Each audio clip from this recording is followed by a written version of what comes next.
नमस्कार बच्चों, आइए बच्चों आज हम इस वीडियो के माध्यम से ब्रिज कोर्स कक्षा 8 विषय सामाजिक विज्ञान इसके अंतर्गत देखेंगे। विषय वस्तु 5 है दिल्ली के सुल्तान। आइए हम इसका विषय वस्तु का परिचय जान लेंगे और इसके बाद इसमें दी गई वर्कशीटों को हम बहुत ही सरल तरीके से पूर्ण कर सकते हैं। आइए बच्चों यदि आपने अभी तक इस चैनल को सब्सक्राइब नहीं किया है तो आप इस चैनल को सब्सक्राइब कर लें, बेल आइकन को प्रेस कर लें ताकि इसी प्रकार के आगे के सभी वीडियो आप तक पहुँचते रहेंगे। तो आइए देखते हैं।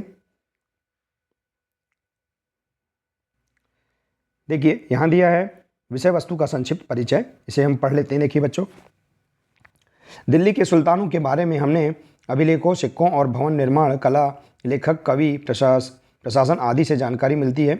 इतिहासकारों ने 1206 ईस्वी से 2526 ईस्वी तक भारत पर शासन करने वाले सुल्तानों के शासनकाल को दिल्ली सल्तनत माना है।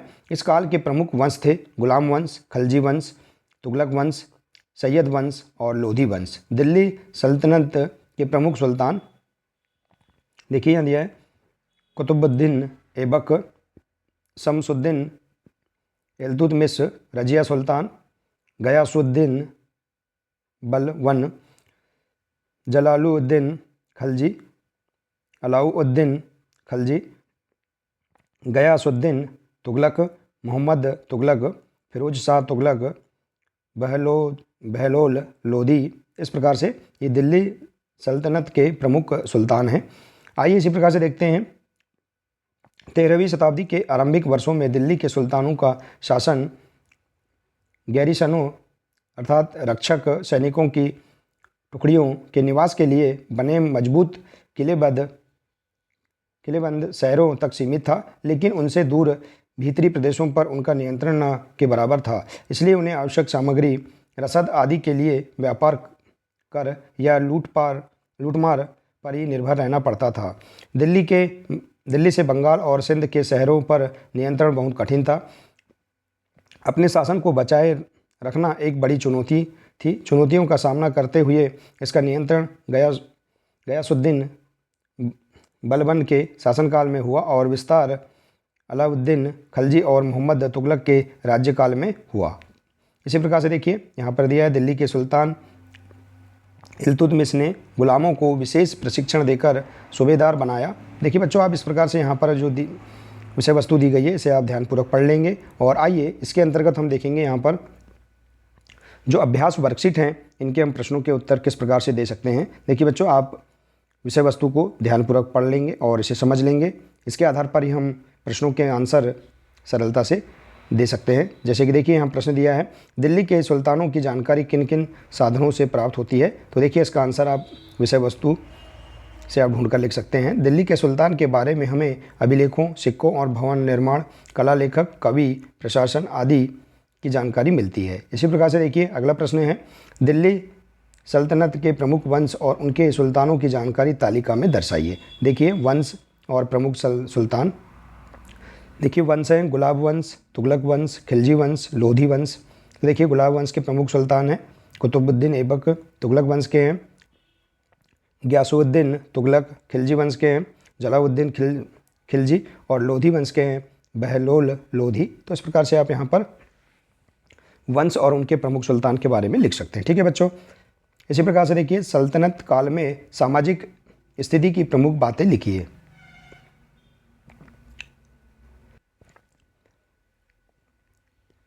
तो देखिए सल्तनत काल में दिल्ली के सुल्तान का शासन गैरिसनों निवास के लिए बनी मजबूत किले बंद शहरों तक सीमित था। समाज में हिंदू और मुस्लिम जनसंख्या निवास करती थी। तो इस प्रकार से आप इसका आंसर ऊपर दी गई विषय वस्तु से ढूंढकर लिख सकते हैं। ठीक है बच्चों, आइए इसी प्रकार से देखते हैं।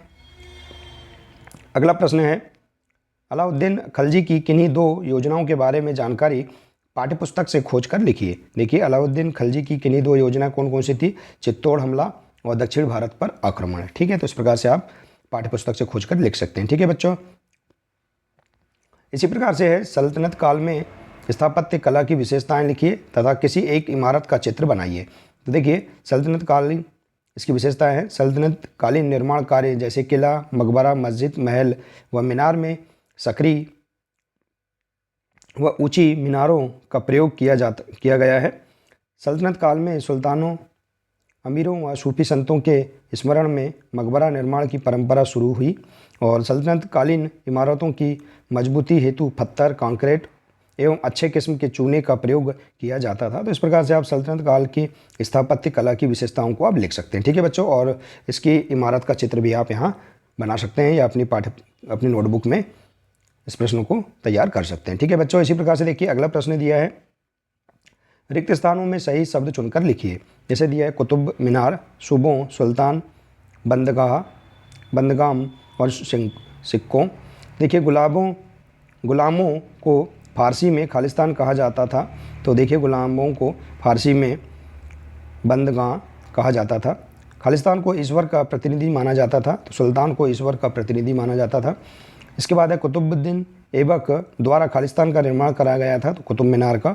और देखिए राज्य को खालिस्तान और सूबों को खालिस्तान में बांटा गया था, तो राज्य को सूबों और सूबों को सिक्कों में बांटा गया था। तो इस प्रकार से आप यहाँ पर खालिस्तान भर सकते हैं। ठीक है बच्चों, इसी प्रकार से दिया है, देखिए प्रोजेक्ट कार्य दिया है प्रश्न, सल्तनत काल की किन्हीं 2 इमारतें या मीनारों के चित्र बनाइए तथा उनके बारे में जानकारी लिखिए। तो देखिए आप सल्तनत काल की किन्हीं 2 इमारतों के चित्र यहाँ पर आप लगा सकते हैं, जैसे कुतुब मीनार और अलाई दरवाज़ा। तो इस प्रकार से आप यहाँ पर चित्र लगा सकते हैं, उनके बारे में लिख सकते हैं। ठीक है बच्चों, आइए इसी प्रकार से देखिए दिया है स्व आकलन हेतु वर्कशीट, सल्तनत काल के प्रमुख शासकों की शासनाविधि की तालिका बनाइए। तो देखिए सुल्तान दिल्ली सल्तनत का प्रमुख था, वह राज्य की समस्त शक्तियों का स्रोत था। दिल्ली सल्तनत की राजसत्ता निम्नलिखित सिद्धांतों पर आधारित थी। देखिए धर्म प्रधान राज्य, आज्ञा पालन पर बल, मुस्लिम समाज के लिए एक सम्राट, उलेमाओं की प्रधानता और निर्वाचन पद्धति व्यवस्था। तो इस प्रकार से आप इस प्रश्न का आंसर तैयार कर सकते हैं, लिख सकते हैं। ठीक है बच्चों, इसी प्रकार से देखिए अगला प्रश्न है, सल्तनत काल में प्रचलित सामाजिक प्रथाओं एवं वर्तमान समाज की प्रथाओं की तुलना कीजिए। उनमें आज आप किस प्रकार का बदलाव देखते हैं। तो देखिए इस प्रश्न का आंसर, सल्तनत काल में स्त्रियों की स्वतंत्रता बहुत सीमित थी और पर्दा प्रथा का चलन बढ़ता जा रहा था। समाज में फैली विषमताओं को दूर करने के लिए समाज सुधारक के द्वारा कई भक्ति आंदोलन चलाए गए, लेकिन आज के समाजों में ऐसी कुप्रथा और किसी भी प्रकार का भेदभाव नहीं किया जाता है।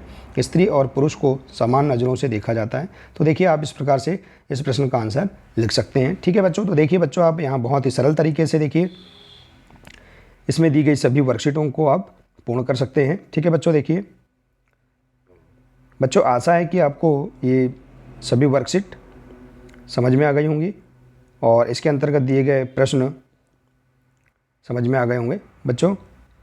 तो आज के लिए सिर्फ इतना ही है, मिलते हैं नेक्स्ट वीडियो में। नमस्कार बच्चों।